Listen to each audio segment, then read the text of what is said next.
그날 밤 크리스마스 이브에 나는 예고 없이 딸의 집으로 돌아왔습니다.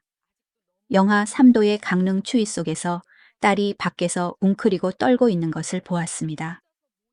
얇은 외투 한 장 없이 마른 어깨를 감싸 안을 담요 한 장도 없었습니다. 반면 사돈 가족들은 따뜻한 벽난로 옆에서 쌀 막걸리로 축배를 들며 웃고 떠들고 있었습니다. 나는 문을 박차고 들어가 떨고 있는 딸을 품에 안고 단 6마디를 말할 수 있었습니다. 엄마가 여기 있어서 다행이야. 만약 이 이야기를 보고 계시다면 좋아요를 누르고 채널을 구독해 주세요. 그리고 제 복수 이야기가 어디까지 전해졌는지 댓글로 알려주세요. 택시에서 내렸습니다. 강릉 경포호 주변 응옥동에 있는 은진의 집 앞 두꺼운 눈 위에 제 무거운 부츠가 깊숙이 박혔습니다. 매서운 바람이 제 얼굴을 때려 피부를 벗겨낼 듯 했고 저는 코트깃을 올려야 했습니다. 태권도 코치로 수년 동안 일하며 저는 도장에 찌는 듯한 더위부터 가장 혹독한 겨울까지 모든 어려움에 익숙해졌다고 생각했습니다. 하지만 이 크리스마스 이브의 추위는 여전히 저를 몸서리치게 만들었습니다. 불이 밝혀진 집 앞에 서서 저는 흥분과 불안감이 뒤섞인 감정을 느꼈습니다. 오늘은 은지에게 깜짝 선물을 해주고 싶었습니다. 몇 달 만에 불쑥 나타난 엄마를 보고 제 어린 딸이 환하게 웃는 모습을 보고 싶었습니다. 앞마당은 눈 속에 파묻혀 있었고 아무도 치울 생각을 하지 않은 듯 발자국 하나 없었습니다. 큰 창문을 통해 거실에서 나오는 아늑한 빛을 보았고 블루투스 스피커에서는 즐거운 크리스마스 음악이 흘러나오고 있었습니다. 그 노래는 은지가 어렸을 때 가장 좋아했던 징글벨이었습니다. 저는 더 가까이 다가가 안을 들여다보려고 했습니다. 붉은 식탁보가 깔린 긴 테이블에는 전통적인 음식들로 가득 차 있었습니다. 노릇하게 구운 칠면조 닭 요리, 따끈따끈한 송편 호두와 건포도가 박힌 반짝이는 크랜베리 샐러드, 그리고 불빛 아래 반짝이는 소주와 레드와인 잔들이 놓여 있었습니다. 제 사돈인 박씨 가족이 모두 모여 있었습니다. 저는 준호의 아버지인 박철수 씨가 위험 있는 표정으로 앉아 있는 것을 알아보았습니다. 그리고 준호의 어머니인 김영희 씨는 만족스러운 미소를 지으며 술잔을 들고 있었습니다. 준호의 여동생 선미도 두 아이와 함께 참석해 끊임없이 웃고 떠들고 있었습니다. 그들 모두는 불타는 벽난로, 주변에서 건배를 하고 있었습니다. 그런데 은지는 어디에 있습니까? 저는 미간을 찌푸리며 혹시 은지가 구석 어딘가에 숨어 있나 하여 안을 더 깊이 들여다보려고 했습니다. 저는 딸이 예전처럼 행복하게 웃고 이야기하며 제 목을 끌어안고 끊임없이 이야기를 해줄 것이라고 상상했습니다. 그때 저는 현관에서 새어나오는 희미한 흐느낌 소리를 들었습니다. 저는 돌아섰고 제 심장은 멎는 듯 했습니다. 어둠 속 눈 덮인 포인세티아, 화분 옆에 은지가 낡은 나무 의자 위에서 웅크리고 있었습니다. 딸은 얇은 옷 한 벌만 입고 있었고 마른 어깨는 통제할 수 없을 정도로 떨리고 있었습니다. 눈 녹은 물로 축축해진 헝클어진 머리카락이 이마에 달라붙어 있었습니다. 저는 당황하여 비명을 지르듯 은지에게 달려갔습니다. 은지야. 저는 공포에 질려 목이 쉬었습니다. 저는 서둘러 제가 입고 있던 코치용 코트를 벗어 딸에게 덮어주었습니다. 떨리는 손으로 딸의 팔을 만졌습니다. 딸의 몸은 너무 차가워서 온기가 전혀 없는 것 같았습니다. 은지가 얼굴을 들었습니다. 눈은 충혈되어 있었고 창백한 입술로 힘없이 속삭였습니다. 엄마, 딸의 목소리는 너무 작아서 공기 속으로 사라질 것 같았습니다. 그리고 딸은 제 어깨에 쓰러졌습니다. 저는 딸을 꽉 껴안았고 폭풍 우에 갇힌 새처럼 몸이 떨리는 것을 느꼈습니다. 엄마 여기 있어. 내 사랑. 엄마 여기 있어. 저는 눈물이 고이는 것을 억지로 참으며 속삭였습니다. 저는 가방에서 여분의 스웨터를 꺼내 은지에게 입히고 제 온기를 전하려고 노력했습니다. 저는 딸을 안아 올렸고 딸의 젖은 슬리퍼는 눈밭에 떨어져 엉망인 흔적을 남겼습니다. 저는 딸을 가슴에 바싹 안았고 제 목에 닿는 딸의 희미한 숨결을 느꼈습니다. 그 순간 저는 딸을 이곳에서 벗어나게 하고 싶었습니다. 피부를 애는 듯한 추위에서 딸을 이런 상태로 몰아넣은 모든 것으로부터 멀리 떨어진 곳으로 말입니다. 하지만 집 안에서는 무심하고 잔인한 웃음소리가 계속되었습니다. 저는 준호의 낮고 거만한 목소리가 무언가를 자랑하는 것을 분명히 들었습니다. 온 식탁이 다시 폭소로 터졌고 잔 부딪히는 소리는 멀리서 들려오는 섬뜩한 음악 같았습니다. 그들은 벽난로 옆에서 행복하고 아늑하게 지내고 있었지만 제 피부티인 제 딸은 마치 그 집에 있을 자격이 없는 것처럼 바깥 추위 속에서 떨고 있었습니다. 불과 몇 시간 전 저는 부산의 공항에 있었습니다. 일주일간의 태권도 국가대표팀 훈련으로 여전히 땀을 흘리고 있었습니다. 차가운 공항, 대기실에 서 있는데도 도장의 뜨거운 열기가 여전히 제 몸에 남아있는 것 같았습니다. 저는 낡은 여행 가방을 끌고 서둘러 강릉 외곽으로 가는 길에 나섰고 크리스마스 이브에 제가 깜짝 등장했을 때 은지의 얼굴이 밝아지는 것을 상상하며 가만히 서 있을 수 없었습니다. 제 심장은 빠르게 뛰었습니다. 딸은 항상 제 빛이었습니다. 어렸을 때 제 발에 매달려 동화를 한 편 더 해달라고 조르던 때부터 제 힘든 날들을 날려버릴 수 있는 미소를 가진 다정한 젊은 여성으로 성장할 때까지 말입니다.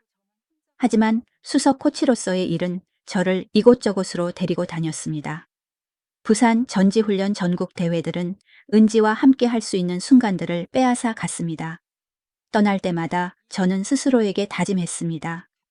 이번 대회만 끝나면 딸과 함께 있을 거야. 그리고 지금 저는 크리스마스 재회를 위해 이곳에 와 있었고 딸을 행복하게 해줄 수 있다고 확신했습니다. 공항 대기 구역에 앉아 강릉 외곽으로의 짧은 이동을 준비하며 저는 은지에게 전화를 걸기 위해 휴대폰을 꺼냈습니다. 저는 딸의 목소리를 듣고 싶었고 딸이 집에 있는지 확인하고 싶었습니다. 전화벨은 계속 울렸고 벨소리가 울릴 때마다 제 신경은 더욱 날카로워졌습니다. 아무도 전화를 받지 않았습니다. 저는 미간을 찌푸리며 아마도 딸이 시댁 식구들과 함께 크리스마스 저녁 식사를 준비하느라 바쁠 것이라고 생각했습니다. 다시 전화를 걸고 또다시 걸었습니다. 계속되는 침묵, 이상한 불길한 예감이 종이에 번지는 잉크처럼 제 마음속에 스며들었습니다. 저는 문자를 보냈습니다. 엄마가 가는 중이야. 집에 있니? 저는 화면을 응시하며 작은 녹색 체크 표시가 나타나기를 기다렸습니다. 아무것도 없었습니다. 저는 딸이 휴대폰을 어딘가에 두고 왔거나 아니면 매년 하던 대로 크리스마스 트리를 장식하느라 바쁠 것이라고 스스로를 설득하며 그 불길한 기분을 떨쳐내려고 노력했습니다. 비행기는 해가 진 후 강릉에 착륙했습니다. 저는 공항에서 가방을 끌고 나왔고 겨울밤의 추위가 강하게 몰아쳐 제 피부를 파고들었습니다. 가족들은 서로 껴안고 웃으며 자정 미사를 위해 가고 있었습니다. 한 아버지가 어린 딸을 어깨에 메고 있었습니다. 딸은 지팡이 사탕을 들고 즐겁게 웃고 있었습니다. 저는 그들을 바라보았고 목에 울컥 무언가 치밀어 올랐습니다. 저도 은지를 그렇게 업고 다녔습니다. 반짝이는 크리스마스 불빛 아래 거리를 손잡고 걸었습니다. 하지만 지금 저는 홀로 무거운 여행 가방을 끌고 말로 표현할 수 없는 고독감을 느끼며 공항을 나서고 있었습니다. 저는 택시를 잡았고 피곤함에 쉰 목소리로 경포 응곡동으로 가주세요 라고 말했습니다. 가는 길에 교통체증이 심했습니다. 외투와 목도리를 두른 사람들이 교회로 향하며 거리는 붐볐습니다. 저는 택시 창밖을 바라보았고 길가 주택들에서 따뜻한 불빛이 새어나왔습니다. 멀리서 들려오는 교회 종소리가 어디선가 들려오는 고요한 밤, 거룩한 밤, 합창 소리와 어우러졌습니다. 저는 미소를 지으며 은지가 부엌에서 제가 가르쳐준 메시트 포테이토 요리를 하느라 바쁠 것이라고 상상했습니다. 택시가 교차로에서 멈췄을 때 저는 밖을 힐끗 보았고 교통을 정리하는 경찰관 무리를 보았습니다. 그들 중 저는 제가 예전에 지역 복지관에서 태권도를 가르칠 때에 제 옛 제자인 지훈을 알아보았습니다. 그는 경찰 제복을 입고 똑바로 서 있었고 여전히 그 선한 미소를 짓고 있었습니다. 저는 창문을 내리고 큰 소리로 지훈아 라고 불렀습니다. 그는 뒤돌아보았고 저를 알아보자 눈이 빛났습니다. 슬기 코치님 돌아오셨네요. 그는 경찰 모자를 고쳤으며 외쳤습니다. 저는 미소를 지었고 피곤함을 숨기려고 노력했습니다. 응, 부산에서 훈련 마치고 왔어. 너 아직도 강릉에서 경찰하고 있니? 지우는 고개를 끄덕였고 환하게 웃었습니다. 네, 이제 교통경찰이 되었습니다. 코치님도 크리스마스를 가족과 함께 보내러 오신 거죠. 은지랑 같이요. 딸의 이름을 언급하자 제 마음은 따뜻해졌습니다. 하지만 곧 지훈의 얼굴은 굳어졌고 미소는 사라졌습니다. 말하고 싶은 것이 있지만 할 수 없는 것처럼 그의 눈에 잠깐의 망설임이 스쳐 지나갔습니다. 나쁜 예감이 종이 위로 번지는 불처럼 제 안에서 타오르기 시작했습니다. 무슨 일 있니, 지훈아, 괜찮니? 저는 목소리를 낮춰 물었습니다. 그는 고개를 흔들며 억지로 미소를 지으려고 했습니다. 아니요, 아무 일 없어요. 슬기 코치님 돌아오신 것을 환영해요. 하지만 그의 눈빛은 그의 불안함을 드러냈습니다. 저는 더 물어보고 싶었지만 신호등이 녹색으로 바뀌었습니다. 운전기사는 가속 페달을 밟았고 차는 그를 뒤로 하고 떠났습니다.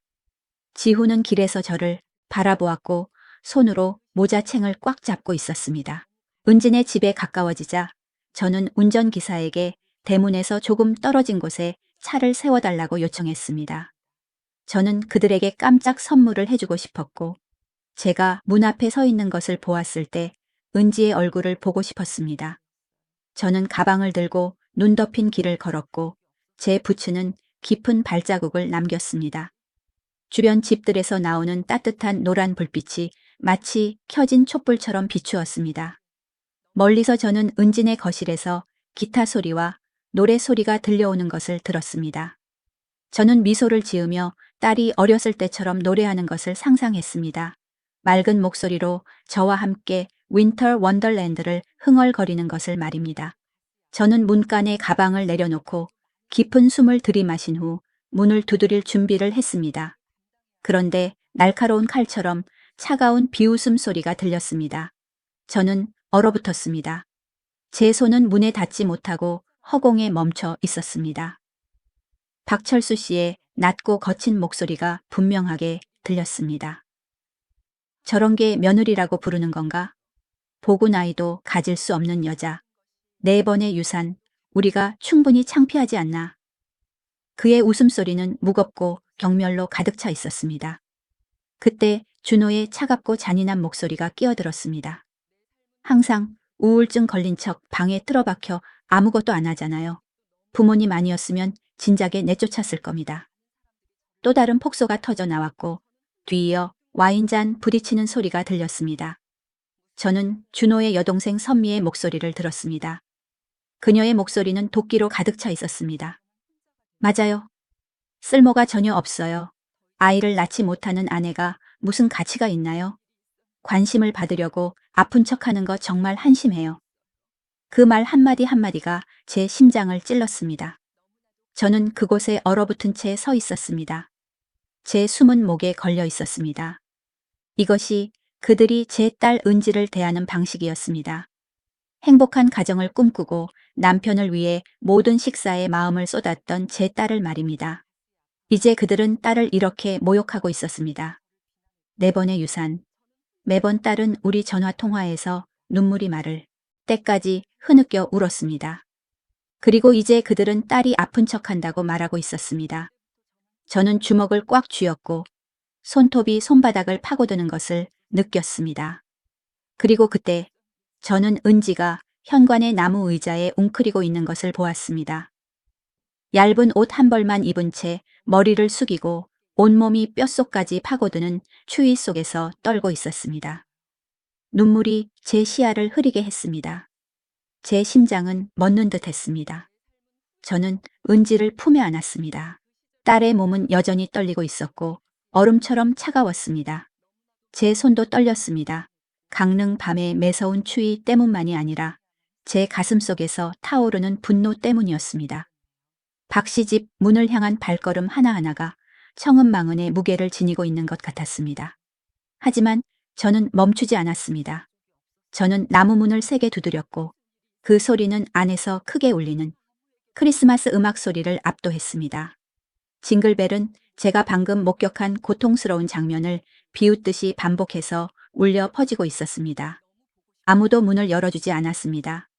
저는 이를 악물고 더 세게 두드렸고 마치 한 번의 충격으로 문을 부술 것처럼 말입니다. 마침내 문이 벌컥 열렸습니다. 김영희 씨가 손에 레드와인 잔을 들고 서 있었습니다.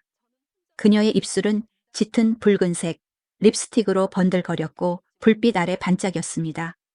그녀에게서 희미한 술 냄새가 났지만 얼굴에는 예의를 갖추려는 듯 억지 미소를 짓고 있었습니다. 어머 슬기 씨 정말 뜻밖이네요. 그녀는 제가 초대받지 않은 손님인 것처럼 달콤하지만 가식적인 목소리로 말했습니다. 미리 연락이라도 주시지 그랬어요. 저희가 레드카펫이라도 깔아드렸을 텐데요. 저는 분노를 숨기지 않고 그녀의 눈을 똑바로 쳐다보았습니다. 미리 연락이요. 저는 으르렁거렸고 말 한마디 한마디가 입새로 새어나왔습니다. 미리 연락했으면 제가 이 광경을 어떻게 봤겠습니까? 당신들이 제 딸에게 무슨 짓을 한 겁니까? 저는 은지를 더 세게 껴안았고 제 어깨에 기대어 있는 딸의 희미한 숨결을 느꼈습니다. 숨결 하나하나가 제가 이 일을 그냥 넘길 수 없다는 것을 상기시켜 주었습니다. 김 씨는 눈썹을 치켜 올리고는 제 품 안의 은지를 짜증난다는 듯 힐끗 보았습니다. 마치 불쾌한 것을 보는 것처럼 말입니다. 은지가 그냥 신선한 공기를 마시고 싶어 했어요. 그녀는 경멸을 담아 나지막이 말했습니다. 너무 호들갑 떨지 마세요. 이봐요. 크리스마스잖아요. 들어와서 이 추위에 밖에 서 있지 마세요. 그녀의 말은 제 얼굴을 때리는 것 같았습니다. 신선한 공기요. 제 딸은 얇은 옷 한 벌만 입고 밖에서 거의 얼어 죽을 지경이었는데 말입니다. 제가 대답하기도 전에 준호가 어머니 뒤에서 나타났습니다. 그는 단추를 풀어헤친 셔츠를 입고 고의적인 냉정함을 과시했습니다. 그는 술병을 들고 저를 도전적으로 쳐다보았습니다. 엄마 문 닫으세요. 그는 거만하게 턱을 치켜들고 목소리를 높였습니다. 저렇게 징징거릴 때까지 밖에 서 있게 내버려 두세요. 누가 크리스마스 저녁 식사에 와서 이를 피하려고 약한 척을 합니까? 그는 방금 매우 영리한 말을 한 것처럼 비웃었습니다. 그 말들은 제 심장뿐만 아니라 은지에게도 또 다른 칼이었습니다. 저는 딸이 제 품 안에서 마치 사라지고 싶어 하는 것처럼 움츠러드는 것을 느꼈습니다. 식탁에서 선미의 목소리가 날카롭고 악의적으로 들려왔습니다. 맞아요. 임신조차 제대로 못하는 여자가 무슨 가치가 있나요? 쓸모없어. 그녀의 웃음소리는 칼날처럼 날카로웠고 식탁 주변의 다른 사람들의 속삭임과 뒤섞였습니다. 저는 은지의 사촌인 선미의 두 아이들이 궁금해하며 현관으로 달려나오는 소리를 들었습니다. 그들은 제 품 안의 은지를 바라보더니 키득거리며 서로 속삭였습니다. 은지 이모 혼났나 봐. 그들의 순진한 목소리는 마치 상처에 소금을 뿌리는 것처럼 쓰라렸습니다. 제 얼굴은 분노로 붉어졌습니다. 저는 어깨로 문을 밀고 세게 발로 찼습니다. 문은 큰 소리를 내며 벽에 부딪혔고 방 전체를 침묵하게 만들었습니다. 김영희 씨의 와인은 튀어나와 비싼 양탄자에 붉은 얼룩을 만들었습니다. 크리스마스 음악은 누군가 스피커에 플러그를 뽑은 것처럼 갑자기 멈췄습니다. 방 안의 공기는 마치 모든 산소가 빨려 들어간 것처럼 무겁고 숨 막혔습니다. 저는 은지를 여전히 안고 거실 한가운데로 걸어 들어갔습니다. 제 발걸음 하나하나는 지울 수 없는 분노의 흔적처럼 마루에 녹은 눈의 자국을 남겼습니다. 모든 시선이 저에게 쏠렸습니다. 박철수 씨는 차가운 얼굴이었고 김영희 씨의 가식적인 미소는 사라졌습니다. 선미는 경멸하는 눈빛이었습니다. 나머지 가족들은 충격과 불편함이 뒤섞인 표정이었습니다. 저는 그들의 적대감을 모든 눈빛에서 느꼈지만 상관하지 않았습니다. 저는 은지를 소파에 조심스럽게 내려놓고 제 스카프를 어깨에 감아주었습니다. 딸의 손은 여전히 차가웠고 눈의 냉기가 여전히 달라붙어 있는 것처럼 떨리고 있었습니다. 저는 무릎을 꿇고 딸의 눈을 들여다보며 제 안의 분노와 고통의 폭풍 후에도 불구하고 딸에게 약간의 힘을 전하려고 노력했습니다. 박 씨 집 거실은 여전히 밝았습니다. 벽난로는 여전히 타오르고 있었지만 분위기는 마치 모두가 폭발을 준비하는 것처럼 짙었습니다. 준호는 술과 함께 얼굴이 붉어진 채 가까이 다가왔고 그의 눈은 거만함으로 반짝였습니다. 그는 목소리를 낮췄지만 마치 그가 이 모든 것의 주인인 것처럼 여전히 의기양양했습니다. 슬기 씨, 우리 집에서 소란을 피울 자격은 없습니다. 그는 저를 외부인으로 상기시키려는 듯 우리 집이라는 단어를 강조하며 말했습니다. 준호는 허리에 손을 얹고 똑바로 서 있었고 단추가 반쯤 풀린 셔츠는 경멸의 몸짓 같았습니다. 하지만 그의 눈 속에서 저는 약간의 불안감을 포착했습니다. 그는 제가 쉽게 위협받는 사람이 아니라는 것을 알았습니다. 저는 벌떡 일어나 손가락으로 그의 얼굴을 가리켰고 제 목소리는 분노로 떨렸습니다. 자격이 없다고요? 저는 으르렁거렸습니다. 그리고 당신은요? 당신은 내 딸을 영하의 추위에 내쫓을 자격이 있다고 생각합니까? 거의 얼어 죽게 만든 것. 그것이 당신이 남편이라고 부르는 것입니까? 그것이 당신이 가족이라고 부르는 것입니까? 제 머릿속에서 피가 끓었습니다. 말 한마디 한마디가 제 가슴에서 쏟아져 나왔습니다. 저는 식탁을 힐끗 보았습니다. 여전히 김이 모락모락. 나는 음식 접시들, 은지의 고통을 비웃는 듯 반짝이는 술잔들 말입니다. 박철수 씨는 테이블 머리에서 천천히 일어섰고 넥타이를 바로잡았으며 그의 낮고 굵은 목소리는 위엄있게 울려 퍼졌습니다. 이만하면 됐습니다, 슬기 씨. 그는 말했습니다. 이건 가족 문제입니다. 아이를 낳지 못하는 여자는 참는 법을 배워야 합니다. 원래 그런 겁니다. 그의 말은 차갑고 잔인한 쇠망치 같았습니다. 저는 그의 눈을 똑바로 쳐다보았고 수년 동안 판사석에 앉아 모든 것을 통제하는데 익숙한 남자의 거만함을 보았습니다. 하지만 오늘 그는 잘못된 상대를 골랐습니다. 저는 여전히 향긋한 냄새를 풍기는 구운 칠면조 요리, 깔끔하게 배열된 송편술이 불빛 아래 반짝이는 테이블을 힐끗 보았습니다. 그리고 저는 여전히 소파에서 떨고 있는 은지를 보았고 딸의 배에서 나는 꼬르륵 소리가 조용한 비난처럼 들렸습니다. 저는 더 이상 참을 수 없었습니다. 제 목소리는 날카롭고 단호하게 터져 나왔습니다. 그러니 당신들은 내 딸이 영하의 온도에서 코트도 음식도 없이 밖에 있는 동안 배불리 먹고 마시는 겁니까? 그것이 당신들이 전통이라고 부르는 것입니까? 그것이 당신들이 인간성이라고 부르는 것입니까? 김영희 씨는 어깨를 으쓱했고 차가운 미소는 제가 과장하고 있다는 듯이 보였습니다. 아이를 가질 수 없는 여자는 먹어도 낭비일 뿐이죠. 그녀는 경멸을 담아 나지막이 말했습니다. 그녀는 와인잔을 들어 한 모금 마셨고 마치 저나 은지의 감정에는 관심이 없다는 듯이 행동했습니다. 선미는 식탁에서 끼어들었고 그녀의 목소리는 상처에 소금을 뿌리는 것처럼 시큼했습니다. 딸은 항상 우울증을 핑계로 일을 피하죠. 그녀는 말했습니다. 제대로 된 밥 한 끼를 가족에게 해준 적이 얼마나 됩니까? 하는 일이라고는 침대에 누워 신음하며 모두를 끌어내리는 것뿐입니다. 그녀는 고개를 저었고 마치 은지가 박씨 가족 전체가 짊어져야 할 짐인 것처럼 경멸하는 눈빛이었습니다. 식탁 주변 친척들의 속삭임은 점점 더 커졌습니다. 일부는 고개를 저었고 다른 일부는 비웃었고 마치 그들이 그 악의적인 말들에 동의하는 것처럼 보였습니다. 모든 소리, 모든 힐끗거림이 제 가슴에 또 다른 칼날처럼 박혔습니다. 저는 그 호화로운 식탁을 뒤엎고 딸의 정의를 되찾아주고 싶었습니다. 하지만 그때 소파에서 희미한 목소리가 들려왔습니다. 제 작은 딸, 은지가 몸을 움직였습니다. 딸은 일어나 앉으려고 했고 떨리는 손으로 소파 가장자리를 꽉 잡았습니다. 엄마 너무 힘들어요. 딸은 울음을 참으며 거의 들리지 않게 말을 더듬었습니다. 아무도 이해 못해요. 딸의 말은 즉시 준호의 외침에 묻혔습니다. 그만해. 그는 으르렁거렸습니다.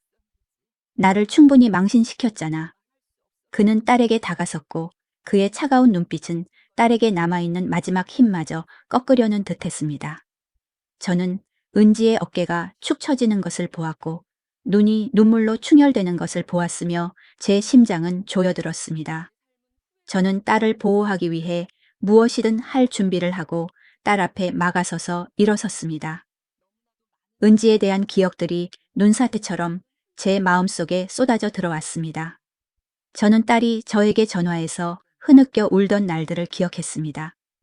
딸이 아기를 잃을 때마다 첫 번째, 두 번째, 세 번째, 네 번째. 유산 때마다 딸의 영혼은 산산조각 났습니다.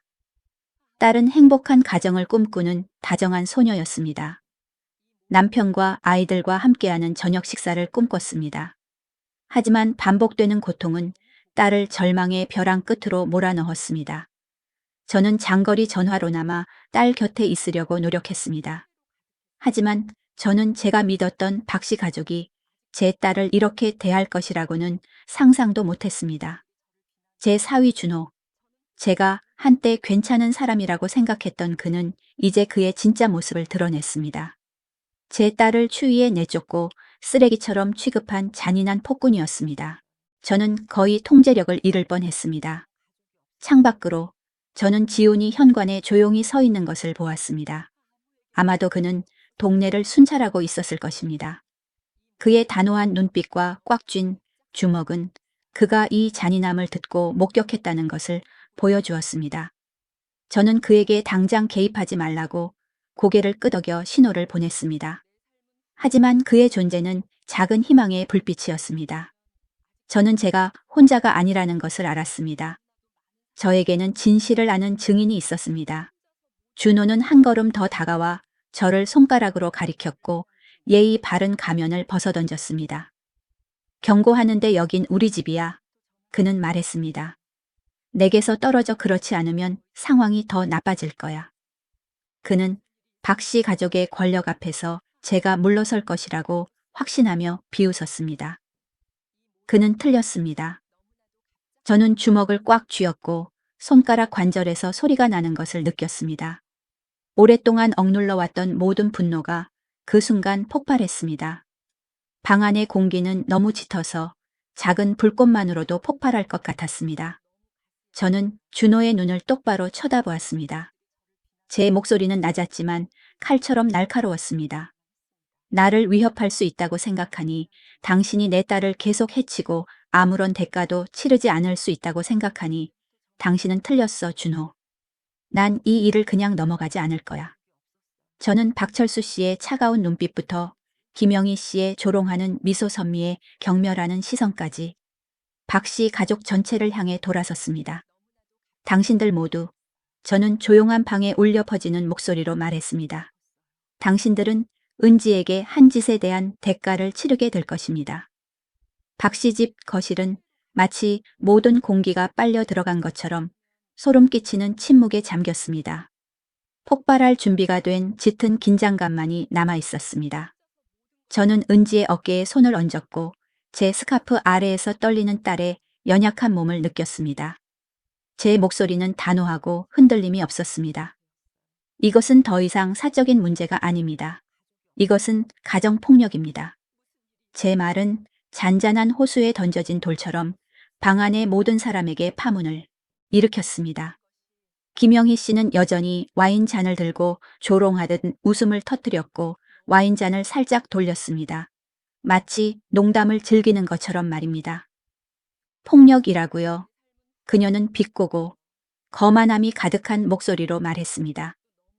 우리는 그저 그녀에게 그녀의 위치를 가르치고 있을 뿐입니다. 슬기 씨, 우리가 이렇게 오랫동안 그녀를 참아준 것에 감사해야 합니다. 준호는 술과 분노로 눈이 충혈된 채 더 가까이 다가왔습니다.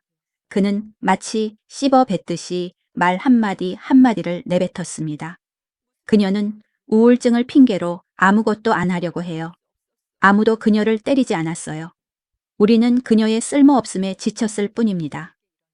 그는 잠시 멈추고 저를 향해 비꼬는 듯한 미소를 지었습니다. 딸을 다시 가르치세요. 슬기 씨, 아무도 4번 연속 유산을 하지 않아요. 아마도 그녀가 고의로 그랬을 수도 있죠. 그 말들은 면도날 같았습니다. 그것들은 제 심장을 베었을 뿐만 아니라 은지의 아물지 않은 상처를 찢어 발겼습니다. 저는 딸이 마치 가슴을 맞은 것처럼 흐느끼는 소리를 들었습니다. 4번의 유산 4번 딸은 저에게 전화해서 목이 메어 울었고 자신이 안아볼 수 없는 아기들을 잃었다고 말했습니다. 매번 저는 멀리서 무력하게 전화기를 꽉 잡고 공허한 말로 딸을 위로하려고 노력할 수밖에 없었습니다. 그리고 이제 준호는 제 앞에 서서 딸이 고의로 그랬다고 감히 말하고 있었습니다. 그는 제가 용서할 수 없는 선을 넘었습니다. 저는 코트 주머니에서 휴대폰을 꺼냈습니다. 제 손은 떨렸지만 저는 가장 가까운 경찰서에 빠르게 전화를 걸었습니다. 경찰에 신고하고 있습니다.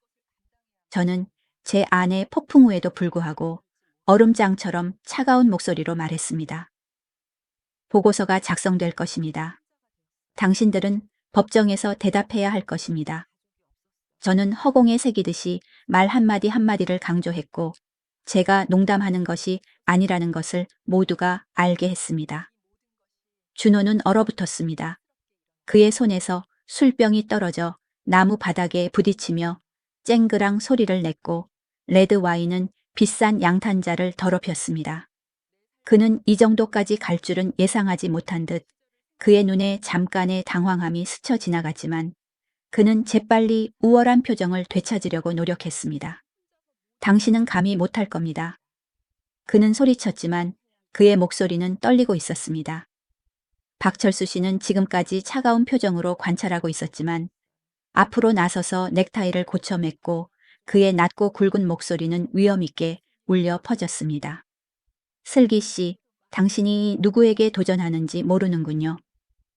그는 말했습니다. 저는 평생을 판사석에서 보냈습니다. 저는 이 세상이 보여줄 수 있는 가장 나쁜 것들을 보았습니다. 당신은 전화 한 통으로 우리가 떨 것이라고 생각합니까? 그의 눈은 칼날처럼 날카로웠고 박 씨 가족이 쉽게 흔들리지 않을 것이라는 것을 상기시켜 주었습니다. 하지만 저는 물러서지 않았습니다. 저는 제 딸이 추위 속에서 떨고 있는 것을 보았고 박철수 씨의 권력조차도 저를 침묵시킬 수 없었습니다. 식탁에서 선미는 팔짱을 끼고 조롱하듯 미소를 지었습니다. 신고하세요, 슬기 씨. 그녀는 도발적인 목소리로 말했습니다. 그들이 누구를 믿을지 봅시다. 미친 노인인지 아니면 우리처럼 존경받는 가족인지 당신은 경찰이 당신 편을 들어줄 것이라고 생각합니까? 그녀의 악의적인 웃음소리는 제가 실패할 것이라고 확신하며 울려 퍼졌습니다. 은지는 여전히 소파에서 제 소매를 잡아당기며 떨리는 목소리로 속삭였습니다. 엄마, 제발 그러지 마세요. 저는 그저 평화롭고 싶어요. 눈물로 붉어진 딸의 눈은 상황이 더 나빠질까봐 겁에 질려 있다는 것을 말해주는 것 같았습니다. 저는 딸을 바라보았고 제 심장은 아팠습니다. 저는 딸이 두려워한다는 것을 알았습니다. 박 씨 가족의 보복이 두려웠고 더 많은 굴욕을 당할까봐 두려웠습니다. 하지만 저는 또한 지금 멈추면 은지가 이 고통에 영원히 갇힐 것이라는 것을 알았습니다. 저는 딸의 손을 꽉 잡고 제 용기를 조금이라도 전하려고 노력했습니다. 두려워할 필요 없어. 저는 부드럽지만 단호하게 말했습니다. 엄마가 너를 지켜줄 거야. 약속해. 저는 딸을 안아 올렸고 딸의 옷에 묻은 눈은 깨진 꿈의 조각들처럼 양탄자 위로 떨어졌습니다. 저는 박 씨 가족의 경멸하는 시선과 중얼거리는 위협들을 무시했습니다. 제가 아는 것은 딸을 이곳에서 오랫동안 갇혀 있던 잔인한 감옥에서 벗어나게 해야 한다는 것 뿐이었습니다. 문을 향해 돌아섰을 때 저는 희미한 유리 너머로 지훈이 현관에 서 있는 것을 보았습니다. 그는 손을 무정이 위에 올려놓고 있었고 그의 눈은 언제든지 행동할 준비가 된 숨겨진 불꽃으로 타오르고 있었습니다. 저는 그에게 제가 싸울 준비가 되었다는 것을 알리기 위해 작게 고개를 끄덕였습니다. 지우는 단호하게 고개를 끄덕였고 손은 무정이를 꽉 잡고 있었습니다. 그가 저와 함께 할 것이라는 약속처럼 말입니다. 저는 뒤돌아보지 않고 밖으로 걸어 나왔습니다. 제 뒤에서 김영희 씨가 소리치는 소리가 들렸고 하녀에게 양탄자에 쏟아진 와인을 치우라고 지시하는 소리가 들렸습니다. 저는 준호가 테이블을 내리치며 저주를 중얼거리는 소리를 들었습니다. 그리고 박철수 씨의 낮고 분노에 찬 목소리가 누군가에게 전화를 거는 소리가 들렸습니다. 그 모든 소리는 제 등에 박히는 화살 같았지만 저는 개의치 않았습니다. 저는 은지를 제가 수년 동안 코치로 살았던 국립 태권도 훈련센터 근처의 작은 아파트로 데려갔습니다. 그곳은 호화로운 곳이 아니었습니다. 낡은 소파가 있는 거실 구석에 간단한 부엌, 그리고 벽에 걸린 몇 장의 가족 사진만이 있었습니다. 하지만 저에게는 그곳이 안전한 피난처였습니다. 제가 딸을 모욕과 박씨, 가족의 잔인한 추위로부터 숨길 수 있는 곳이었습니다. 저는 은지를 방으로 데려가 침대에 조심스럽게 눕혔습니다. 딸은 여전히 제 두꺼운 코트에 쌓여 있었지만 떨고 있었습니다. 저는 옷장을 뒤져 낡은 스웨터를 찾아 딸에게 입혀주고 따뜻한 핫초콜릿 한 잔을 만들었습니다. 달콤한 향기가 차가운 공기 속에 가득 찼습니다. 이거 마시렴 내 사랑. 저는 속삭이며 잔을 딸의 손에 쥐어주었습니다. 하지만 딸은 그것을 응시하기만 했고 눈은 공허했습니다. 마치 딸이 작은 온기조차 받을 자격이 없다고 믿는 것처럼 말입니다. 휴대폰이 울렸고 제 생각을 끊었습니다. 지훈이었습니다. 그의 목소리는 낮고 안정적이었습니다. 슬기 코치님, 제가 경찰서에 초기 보고서를 작성했지만 박 씨 가족이 쉽게 포기하지 않을 겁니다. 그들은 영향력이 있습니다. 아시죠? 제가 필요하면 증언할 준비가 되어 있습니다. 저는 그의 목소리에서 절대 꺼지지 않는 작은 불꽃 같은 결의를 느꼈습니다. 지훈, 제 옛 제자였던 그는 빛나는 눈으로 도장에 서 있었지만 이제 그는 이 다른 전쟁에서 제 편에 서 있었습니다. 준비해줘, 지훈아. 저는 짧았지만 감사하는 목소리로 말했습니다. 이건 긴 싸움이 될 수도 있어. 그는 단순한 문장으로 대답했습니다. 알겠습니다. 코치님, 제가 여기 있어요. 다음 날 아침, 저는 은지를 강릉 시내의 치료색에 데려갔습니다. 안지원 박사님은 친절한 눈빛을 가진 나이든 여성이었고 우리를 아늑한 사무실로 맞이했습니다. 은지와 이야기를 나누는 후 그녀는 저를 바라보았습니다. 그녀의 목소리는 무겁고 슬펐습니다. 은지 씨는 심각한 우울증을 앓고 있습니다. 슬기 씨, 4번의 유산과 시댁 식구들의 끊임없는 모욕이 그녀의 자존감을 무너뜨렸습니다. 그녀는 휴식치료, 그리고 무엇보다 안전함을 느껴야 합니다. 저는 고개를 끄덕였습니다. 제 심장은 조여들었습니다. 저는 은지가 괜찮지 않다는 것을 알고 있었지만 치료색에서 그 말을 들으니 또 다른 상처처럼 느껴졌습니다. 저는 의자에 웅크리고 앉아 손을 꽉 쥐고 있는 딸을 바라보았고 제가 더 일찍 딸 곁에 있어주지 못한 것에 대해 스스로를 비난했습니다. 그날 오후 지우는 사복 차림으로 아파트에 들러 과일 봉지와 몇 권의 오래된 요리책을 가져왔습니다. 그는 망설이며 그것들을 은지 앞에 놓았습니다. 코치님 요리하는 것을 좋아하셨잖아요? 그는 말했습니다. 아마도 작은 것부터 시작하는 것이 파이나 닭고기, 수프 같은 것이 당신을 더 기분 좋게 만들 수 있을 거라고 생각했어요. 그의 목소리는 부드러웠지만 저는 그의 눈에서 걱정을 보았습니다. 은지는 고개를 숙이고 옷소매를 꽉 잡고 힘없이 중얼거렸습니다. 고마워요. 하지만 저는 더 이상 아무것도 할 수 없을 것 같아요. 딸의 말은 바늘처럼 제 가슴을 찔렀습니다. 지훈의 얼굴은 잠시 어두워졌지만 그는 강요하지 않고 조용히 고개를 끄덕였습니다. 그는 식탁 위에 가방을 놓고 저에게 돌아섰습니다. 슬기 코치님, 필요한 것이 있으면 말하세요. 제가 도와드릴게요. 그날 밤, 은지가 잠든 후 저는 희미한 불빛 아래 부엌 식탁에 앉았습니다. 서류에 둘러싸인 차에 저는 밖에서 나는 소리를 들었고 두꺼운 봉투가 문 아래로 미끄러져 들어오는 것을 보았습니다. 조용한 위협처럼 말입니다. 저는 그것을 열었습니다. 안에는 손으로 쓴 쪽지가 있었습니다. 삐뚤삐뚤한 글씨로 딸처럼 비참한 결말을 맞고 싶지 않으면 박씨, 가족과 문제를 일으키지 마 포기해 라고 쓰여 있었습니다. 그것을 읽는 순간 제 피가 끓었습니다. 저는 쪽지를 구겨 휴지통에 세게 던졌고 그 소리가 침묵을 깼습니다. 그 위협은 저를 두렵게 하지 않았습니다.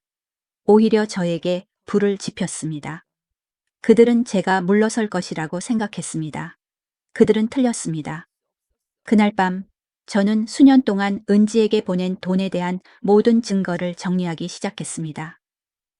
은행 영수증, 저의 사랑이 담긴 문자 메시지, 모든 것이 제가 항상 딸을 지원하려고 노력했다는 증거였습니다. 준호와 그의 가족이 그 돈의 대부분을 낭비했지만 쪽지 한 장 한 장이 은지가 집을 위해 무언가를 사고 싶었지만 준호가 필요 없다고 말했던 기억이었습니다. 저는 펜을 거의 부러뜨릴 정도로 꽉 쥐었습니다. 저는 준호를 믿었습니다. 그가 제 딸을 돌볼 것이라고 생각했습니다.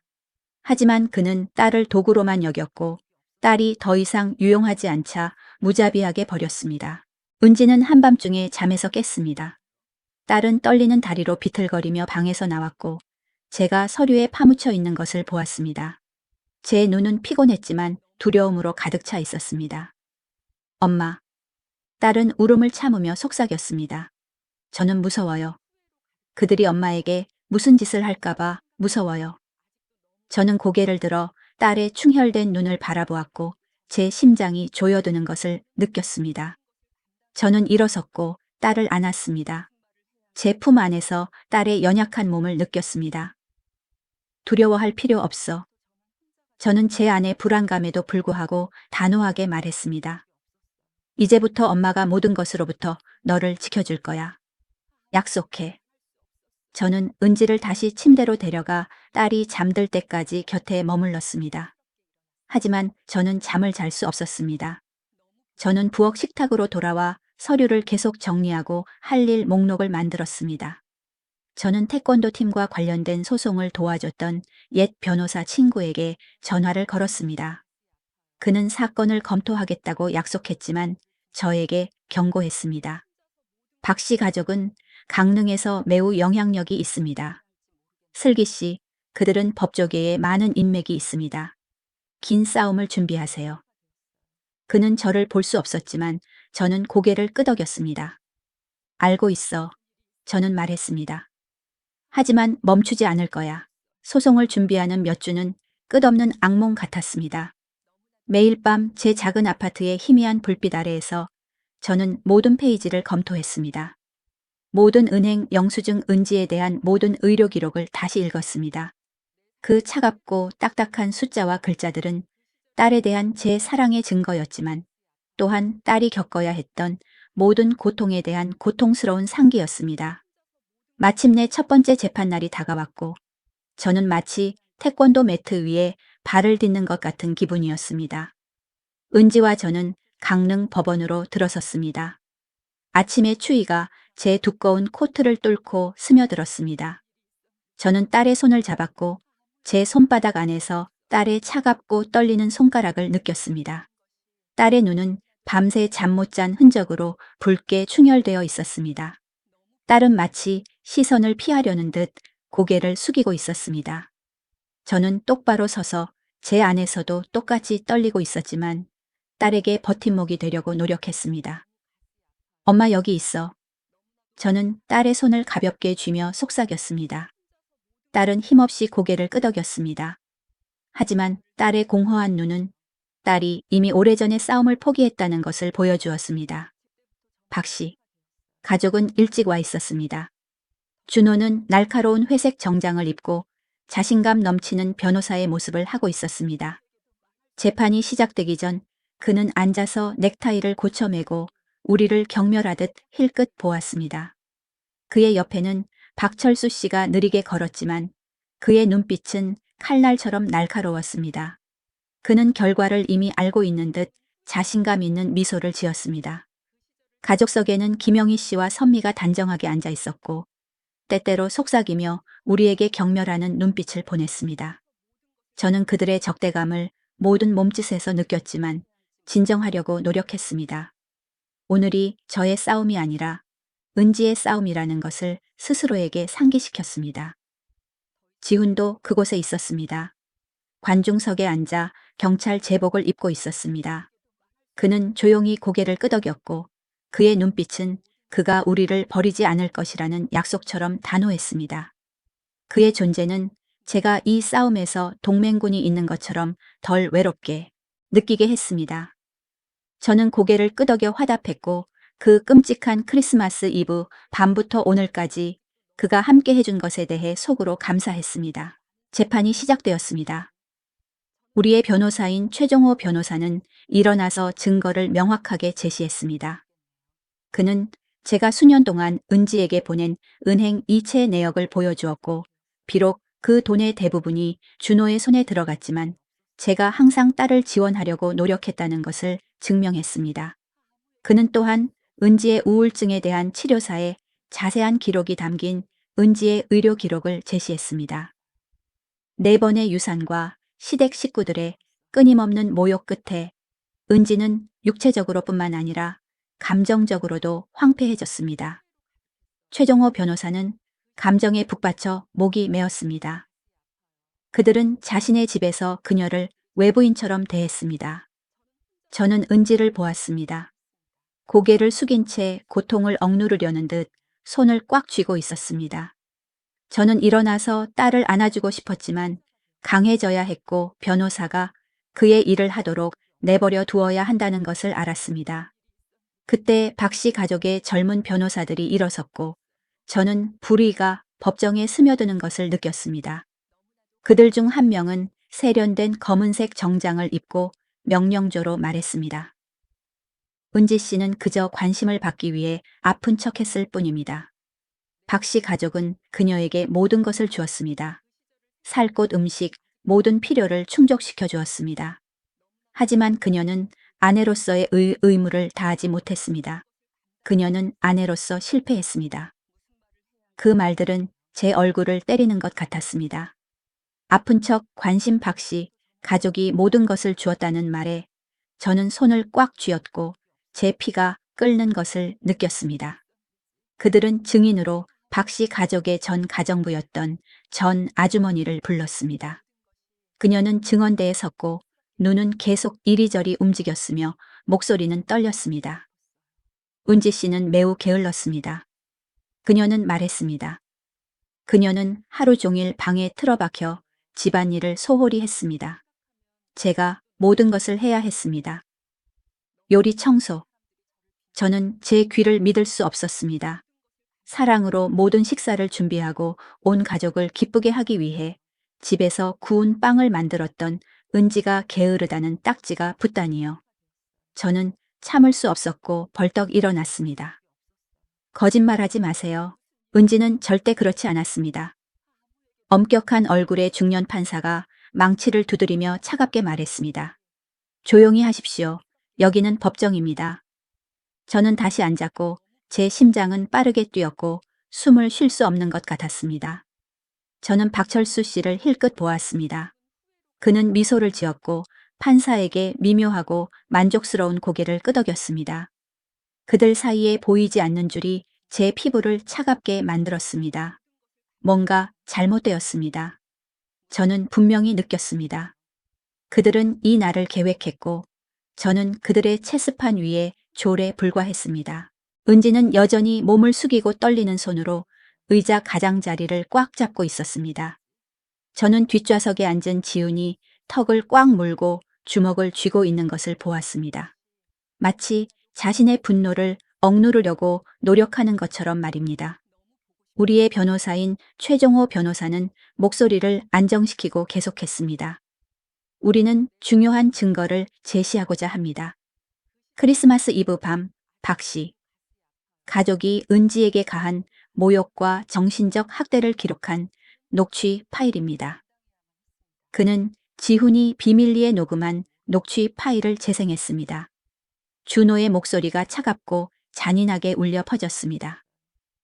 그녀는 그저 책임을 피하기 위해 우울증인 척하는 것 뿐입니다. 그리고 김영희 씨의 목소리. 아이도 못 낳는 여자는 제대로 먹여도 쓸모가 없지. 그리고 선미의 비꼬는 목소리. 그녀는 임신도 제대로 유지하지 못해. 법정은 침묵에 잠겼습니다. 희미한 속삭임만이 그 정적을 깨뜨렸습니다. 저는 은지를 보았습니다. 딸은 마치 그 말들이 다시 딸을 찌르는 것처럼 움츠러들었습니다. 하지만 박 씨 가족의 변호사가 벌떡 일어나 반대했습니다. 그 녹취 파일은 불법입니다. 동의 없이 녹음되었습니다. 사생활을 침해합니다. 판사는 고개를 끄덕였고 그의 목소리는 건조했습니다. 녹취 파일은 증거로 채택할 수 없습니다. 저는 제 발 아래 땅이 무너지는 것을 느꼈고 주저앉지 않기 위해 의자를 꽉 잡아야 했습니다. 박 씨 가족의 잔인함에 대한 가장 명확한 증거였던 그 녹취 파일이 기술적인 실수로 인해 기각되었습니다. 속삭임이 법정 전체로 퍼져나갔습니다. 일부는 믿을 수 없다는 듯 충격을 받았고 다른 일부는 혼란스러워하며 고개를 저었습니다. 저는 고개를 숙이고 무릎 위에서 주먹을 떨고 있는 지훈을 보았습니다. 은지는 손으로 얼굴을 가렸고 눈물을 참으려고 노력하며 어깨를 떨었습니다. 저는 통제력을 잃고 판사석으로 달려가 정의를 요구하고 싶었지만 저는 그 방에서 정의가 우리 편이 아니라는 것을 알았습니다. 박철수 씨는 마치 이것이 일어날 것이라는 것을 이미 알고 있었던 것처럼 침착했지만 거만한 눈빛으로 그곳에 앉아 있었습니다. 저는 은지의 손을 꽉 잡고 딸에게 힘을 전하려고 노력했습니다. 저 자신도 패배를 느끼고 있었지만 말입니다. 일주일간의 고된 재판 끝에 마침내 최종 판결이 내려졌습니다. 저는 강릉 법정에서 은지의 차갑고 떨리는 손가락을 잡고 앉아 있었습니다. 일주일 내내 저는 강해지려고 노력했지만 매일 밤 제 작은 아파트로 돌아올 때마다 제 심장은 고통과 무력감으로 아팠습니다. 은지는 제 옆에 앉아 있었고 잠 못 이룬 밤들로 눈이 붉게 충혈되어 있었고 마치 생명이 몸에서 빨려나간 것처럼 창백한 얼굴이었습니다.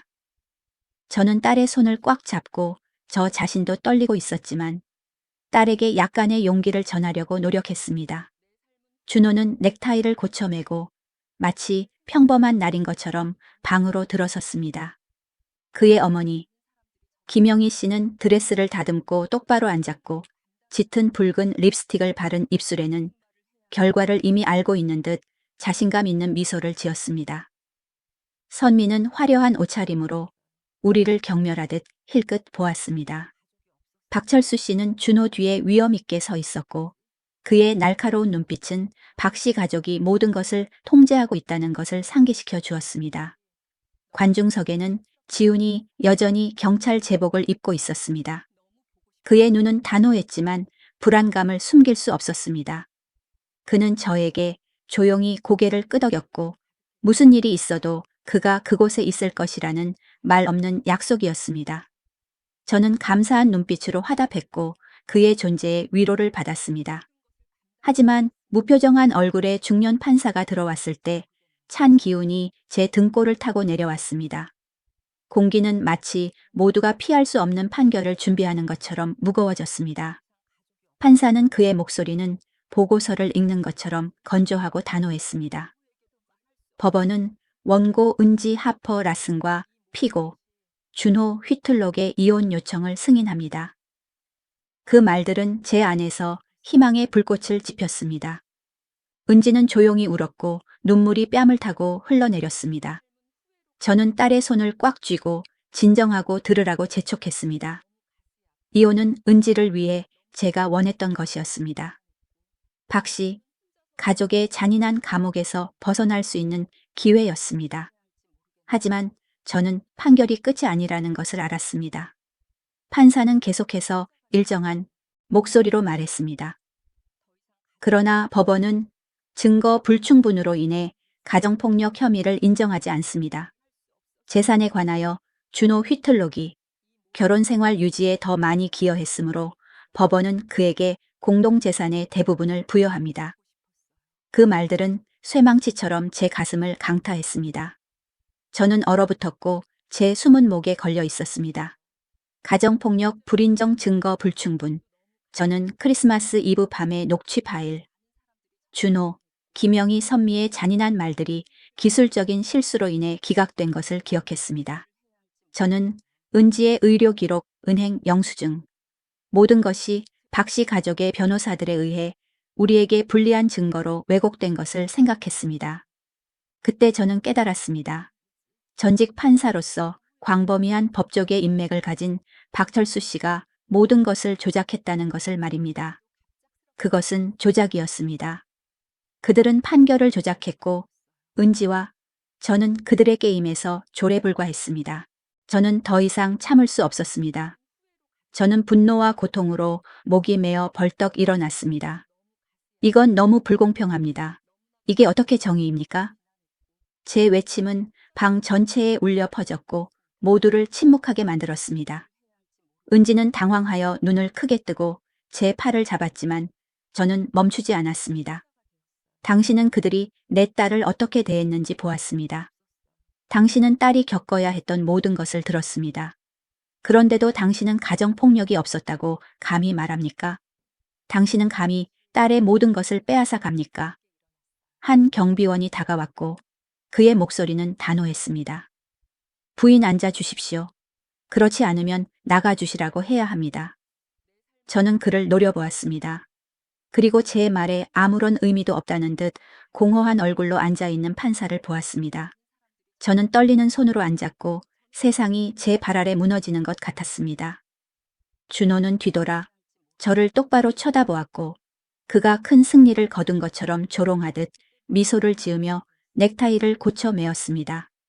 김영희 씨와 선미는 서로 팔꿈치를 찌르며 제가 들을 수 있을 정도로 키득거렸습니다. 그 웃음소리는 제 심장에 깊숙이 박히는 칼이었습니다. 박철수 씨는 천천히 고개를 끄덕였고 그의 눈빛은 모든 것이 여전히 그의 통제에 있다는 듯 위엄이 있었습니다. 저는 그들 모두를 한 사람 한 사람 바라보았습니다. 제 피가 끓어올랐습니다. 그들은 은지의 정의를 빼앗았을 뿐만 아니라 제가 공정하다고 생각했던 시스템에 대한 저의 믿음마저 빼앗아 갔습니다. 은지는 손으로 얼굴을 가렸고 떨리는 몸과 목이 메인 흐느낌은 저를 산산조각 냈습니다. 저는 딸을 안아주고 모든 것이 괜찮을 것이라고 말하고 싶었지만 제 목이 메어 아무 말도 할 수 없었습니다. 그 고통 앞에서 말은 쓸모가 없었습니다. 판사의 판결은 은지뿐만 아니라 저에게도 사형 선고처럼 제 머릿속에 울려 퍼졌습니다. 지우는 뒤에서 갑자기 일어섰고 박 씨 가족을 노려보았습니다. 저는 그의 팔에 힘줄이 솟아오르고 주먹이 꽉 쥐어진 것을 보았습니다. 마치 그가 자신의 분노의 폭풍을 억누르려고 노력하는 것처럼 말입니다. 저는 그에게 진정하라고 신호를 보냈지만 저는 그 방에 있는 모든 것을 소리치고 부수고 싶었습니다. 판사는 망치를 두드렸고 그의 목소리는 날카로웠습니다. 질서 폐회합니다. 모두 나가셔도 좋습니다. 망치 소리는 최종 마침표였지만 저에게는 새로운 고통의 시작이었습니다. 사람들은 일어나기 시작했고 속삭이는 소리종이 부스럭거리는 소리가 들렸습니다. 하지만 저는 그곳에 머물렀고 은지를 꽉 안았습니다. 딸의 떨리는 어깨와 흐느낌은 제 안에서 저를 부수었습니다. 저는 딸을 위로하고 싶었지만 제 목이 메어 아무 말도 할 수 없었습니다. 불공평한 판결은 은지의 재산을 빼앗았을 뿐만 아니라 시스템이 딸을 보호할 것이라는 저의 마지막 믿음마저 앗아갔습니다.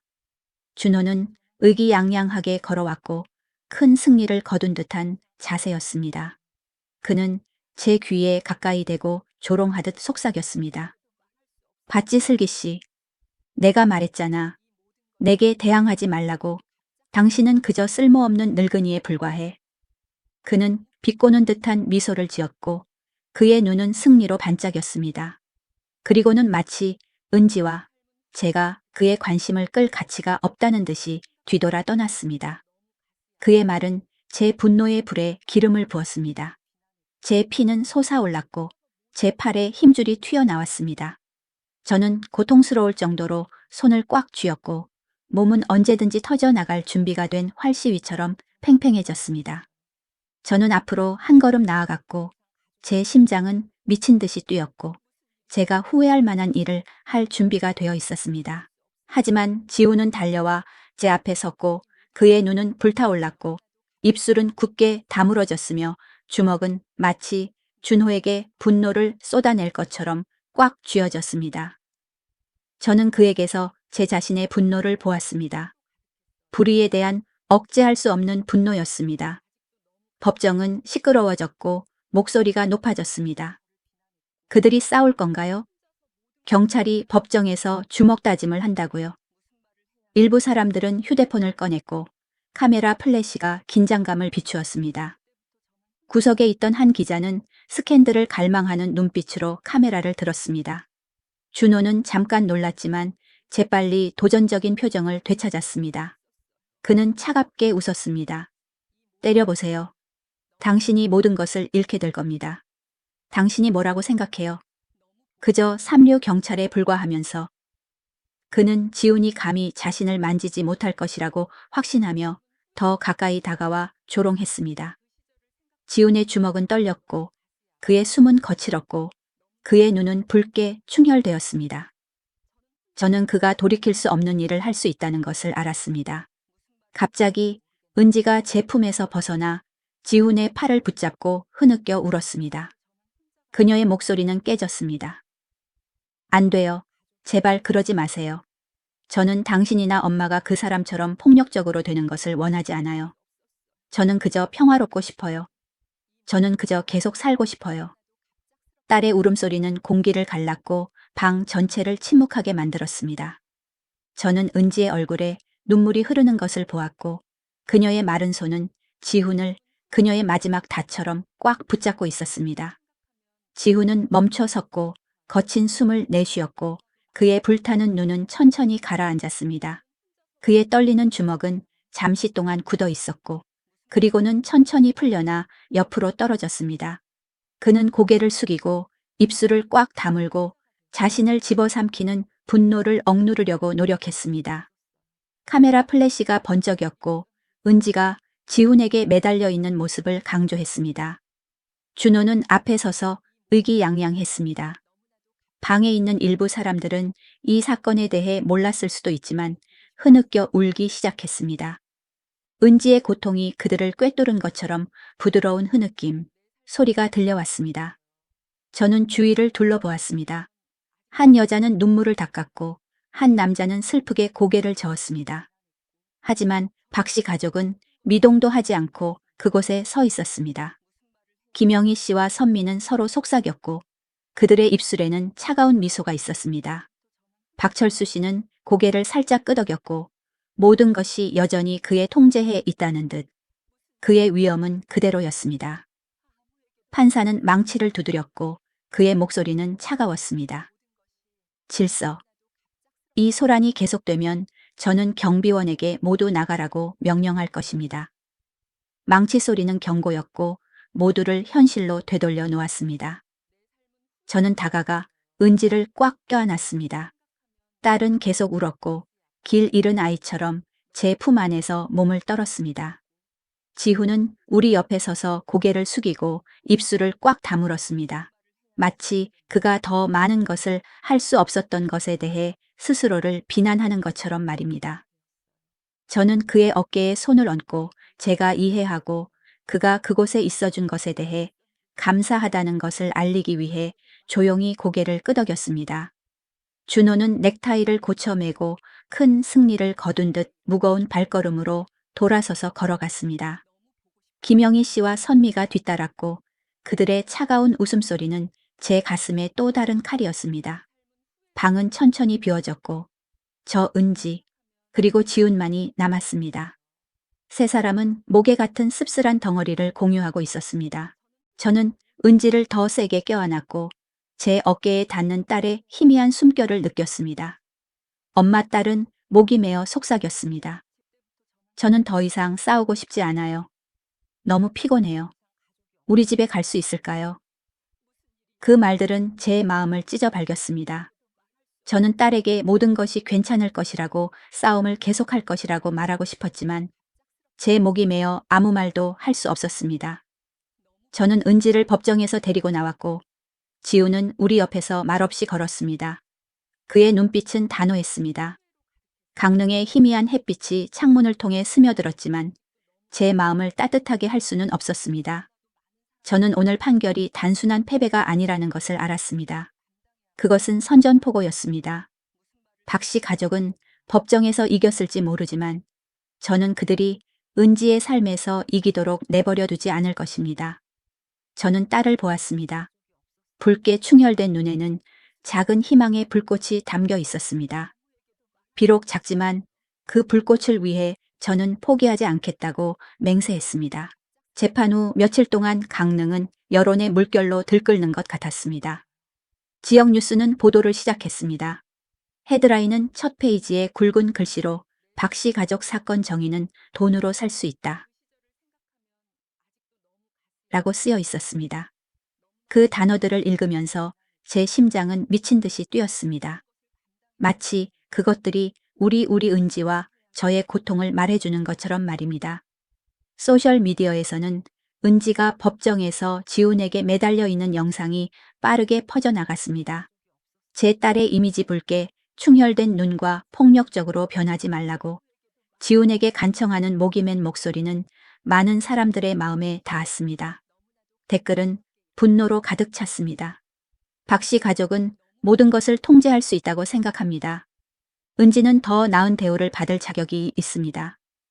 저희 작은 아파트에 앉아 그 말들을 읽으면서 법원은 우리를 외면했지만 저는 약간의 위안을 느꼈습니다. 공동체의 목소리가 은지 편을 들기 시작했습니다. 박 씨 가족은 법적으로는 승소했지만 대가를 치르기 시작했습니다. 저는 박철수 씨의 옛 동료들이 그가 정의를 왜곡하기 위해 자신의 영향력을 사용했다는 소문에 대해 그의 뒤에서 속삭이는 것을 들었습니다. 준호는 불의한 변호사라는 별명이 붙었고 온라인에서 비난의 대상이 되었습니다. 박 씨 가족이 자랑했던 명성은 파도에 휩쓸린 모래성처럼 무너지고 있었습니다. 저는 그것에 대해 기뻐하지 않았지만 법원이 아닌 사람들의 목소리에서 약간의 정의를 느꼈습니다. 저는 은지를 제 작은 아파트로 데려왔고 벽에 걸린 가족 사진들과 따뜻한 노란 불빛으로 밝혀졌습니다. 매일 아침 저는 딸을 위해 아침 식사를 준비했습니다. 때로는 메이플 시럽을 곁들인 팬케이크, 때로는 토스트를 곁들인 스크램블 에그였습니다. 은지는 천천히 식탁에 앉아 따뜻한 차 한 잔을 안고 강릉의 지붕 사이로 희미한 햇빛이 들어오는 창밖을 바라보았습니다. 어떤 날은 딸의 뺨에 조용히 눈물이 흐르는 것을 보았습니다. 마치 비처럼 말입니다. 하지만 저는 은지가 천천히 회복하고 있다는 것을 알았습니다. 매일 딸은 조금 더 말했고 딸의 눈은 예전보다 덜 공허했습니다. 저는 딸을 재촉하지 않았습니다. 저는 그저 딸 곁에 머물렀습니다. 모든 폭풍으로부터 딸을 보호할 준비가 된 어머니였습니다. 지우는 우리 삶의 중요한 부분이 되었습니다. 때로는 작은 포인세티아 꽃다발을 들고 때로는 모퉁이 빵집에서 사온 도넛을 들고 들렀습니다. 방문할 때마다 은지는 조금씩 밝아졌습니다. 마치 그의 존재가 딸의 영혼에 대한 약인 것처럼 말입니다. 어느 날 오후 지우는 약간 긴장한 듯 작은 상자를 은지에게 건넸습니다. 안에는 제가 그와 다른 제자들에게 가르쳤던 태권도 도복 모양의 열쇠고리가 있었습니다. 당신은 당장 강해질 필요는 없습니다. 그는 부드럽지만 단호하게 말했습니다. 하지만 슬기 코치님이 그랬던 것처럼 조금씩 다시 시작할 수 있습니다. 은지는 열쇠고리를 들고 잠시 동안 감격에 젖어 있었습니다. 딸은 입술을 꽉 깨물고 눈물을 참으려고 노력한 다음 천천히 고개를 끄덕였습니다. 고마워요. 딸은 작지만 애정 어린 목소리로 속삭였습니다. 저는 멀리서 조용히 지켜보며 뺨에 눈물을 닦았습니다. 무거운 짐이 벗겨진 것을 느꼈습니다. 수년 동안 은지는 무시당하고 쓸모없다는 말을 들었습니다. 이제 누군가가 딸의 진정한 가치를 보았습니다. 딸이 할 수 있는 일 때문이 아니라 딸 그 자체로 딸을 소중히 여겼습니다. 저는 눈물이 흐르도록 얼굴을 돌렸습니다. 은지가 제가 약한 모습을 보이는 것을 원하지 않았기 때문입니다. 어느 날 저녁 해질녘 아파트가 황금빛으로 물들었을 때 은지는 소파에서 지훈과 마주 앉아 있었습니다. 딸은 고개를 숙이고 스웨터 가장자리를 비비며 떨리는 목소리로 말했습니다. 지훈 씨, 저는 아이를 가질 수 없을지도 몰라요. 그게 당신을 실망시킨다면. 딸은 그 말들이 모든 것을 망칠까봐 두려운 듯 말을 멈췄습니다. 저는 부엌에서 설거지하는 척했지만 제 심장은 멎는 듯했고 지훈의 대답을 기다렸습니다. 그는 미소를 지었습니다. 따뜻하고 안정적인 미소로 딸의 손을 잡고 딸의 눈을 똑바로 쳐다보았습니다. 저는 그럴 필요 없어요. 은지 씨, 당신은 이미 나의 가족입니다. 그 말들은 제 가슴에 남아있던 차가움을 녹이는 따뜻한 바람 같았습니다. 저는 목이 메어 눈이 흐려진 채 그 말을 들었고 말로 표현할 수 없는 감사함으로 제 마음이 가득 찼습니다. 수년 동안 은지는 아이를 가질 수 없다는 이유로 모욕당하고 실패한 아내로 취급되었습니다. 이제 누군가가 그녀에게 그녀는 충분하고 그녀는 그 자체로 사랑받을 자격이 있다고 말했습니다. 저는 눈물이 조용히 흐르도록 얼굴을 돌렸습니다. 제 마음은 말로 표현할 수 없는 감사함으로 가득 찼습니다. 부활절이 왔고 저는 은지의 손을 잡고 강릉의 중앙 광장을 걸었습니다. 어렸을 때처럼 밝게 빛나는 거리를 신나게 걸었던 것처럼 말입니다. 광장은 아이들의 웃음소리와 노점상에서 나는 갓 구운 빵 냄새로 활기찼습니다. 은지는 얇은 스웨터를 입고 머리를 깔끔하게 묶었으며 몇 달 만에 처음으로 저는 딸이 웃는 것을 보았습니다. 봄 햇살처럼 빛나는 미소였습니다. 엄마, 딸은 나지막이 말했습니다. 저는 이 날들이 그리워요. 엄마가 저에게 사과파이 만드는 것을 가르쳐주고 엄마의 태권도 시합에 대해 이야기해주던 때가 그리워요. 저는 미소를 지으며 딸의 손을 꽉 쥐었습니다. 엄마도 그리워, 내 사랑. 그리고 엄마는 항상 너와 함께 더 많은 추억을 만들 거야. 우리가 나무 벤치에 앉아 분수대 옆에서 노는 아이들을 바라보았을 때 단순하지만 심오한 진실이 저에게 다가왔습니다. 법정에서의 정의는 권력과 돈으로 왜곡되고 매수될 수 있습니다. 하지만 마음의 정의, 사랑, 존중, 회복력은 아무도 건드릴 수 없습니다. 은지는 많은 것을 잃었지만 매일 조금씩 자신을 되찾고 있었습니다. 그리고 저는 한때 무력하다고 느꼈던 어머니였지만 이제 저의 가장 큰 힘은 링에서 던지는 주먹이 아니라 딸에 대한 제 사랑이라는 것을 알았습니다. 지우는 따뜻한 추러스 한 봉지를 들고 나타나 은지에게 하나를 건네주었고 그들은 옛 친구처럼 웃고 이야기했습니다. 저는 지켜보았고 제 마음은 희망으로 가득 찼습니다. 은지는 박씨 가족이 남긴 상처를 결코 잊지 않을 수도 있지만 딸은 앞으로 나아가는 법을 배우고 자신을 사랑하는 법을 배우고 진정으로 자신을 소중히 여기는 사람들에게 마음을 여는 법을 배우고 있었습니다. 그리고 저는 65세의 나이에 수많은 싸움을 치른 후 은지의 행복을 위한 싸움이 모든 것 중에서 가장 의미 있다는 것을 알았습니다. 이 이야기는 허구이지만 실제 경험을 바탕으로 합니다. 관련된 사람들을 보호하기 위해 이름과 장소는 변경되었습니다. 우리는 이 이야기를 판단하기 위해서가 아니라 얼마나 많은 어머니들이 자신의 집에서 조용히 고통받고 있는지 누군가가 잠시 멈추고 생각하기를 바라며 공유합니다. 저는 진심으로 궁금합니다. 만약 당신이 제 입장이었다면 어떻게 하시겠습니까? 당신은 평화를 위해 침묵하시겠습니까? 아니면 당신의 목소리를 되찾기 위해 모든 것에 맞서 싸우시겠습니까? 모든 이야기는 누군가의 길을 밝힐 수 있는 촛불이기 때문에 당신의 생각이 궁금합니다. 하나님은 항상 축복하십니다. 저는 용기가 더 밝은 날로 이어진다고 굳게 믿습니다. 그동안 영상 끝에 채널에서 가장 사랑받는 이야기 2편을 연결해 두었습니다. 깜짝 놀라실 겁니다. 약속합니다. 끝까지 함께 해주셔서 감사합니다.